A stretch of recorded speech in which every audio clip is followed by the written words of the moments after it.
every once in a while, I'll take some of the tunings and I'll experiment with them, try to make something out of it.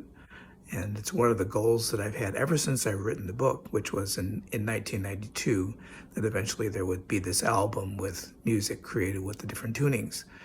And I did that on my YouTube page. I've been doing little bass things that usually turn into something else.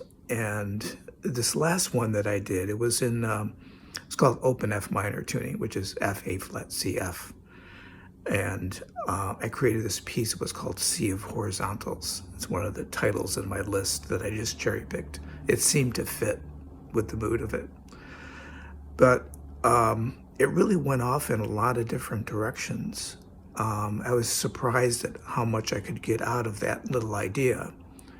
Now, the idea is essentially just playing harmonics, natural harmonics across the strings, which are all minor chords.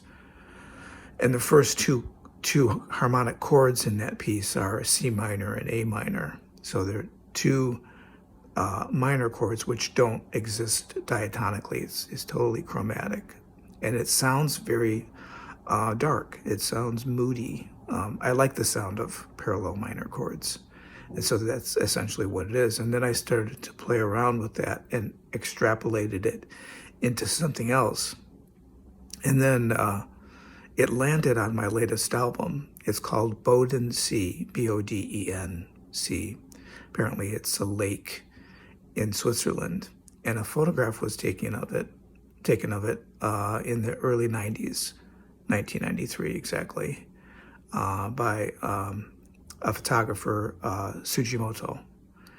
And it's one of the images that I thought I would include on the album. And the final title is Bodensee 1993. That's based on those initial two chords.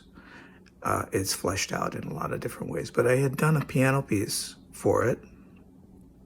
And then I took the piano piece and then spun it out into, an ambient piece. And then the ambient piece turned into an EDM dance piece. So it went off in these just wildly different directions. And the question becomes, would I have thought of that if I didn't retune the bass? It's debatable. And you could say that those kinds of ideas are actually fungible, that it has nothing to do with the instrument itself. But I would argue that it does have something to do with the instrument. And it goes back to this idea that I've been playing with, that instruments have a unique sound to them. They have certain attributes that create certain things. They're mediums in themselves, which is different from an electronic device or a computer or a smartphone, because they're not instruments. They're instruments in the sense that they can create things, but they're not unique things inherent to themselves. My smartphone isn't making unique sounds. They're just samples that can be played from this particular device, but they can be played by other devices. So it's not emanating from this particular object. It's emanating from lots of different objects, which doesn't make them, well, I guess they're all instruments, but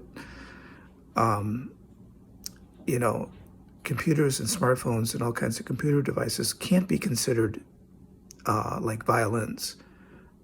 If there were all different kinds of violins, there's still a viol, and there's still an acoustic instrument, and they can use different tunings actually. But it's still the sound of a vibrating string. It's not the sound of a vibrating speaker.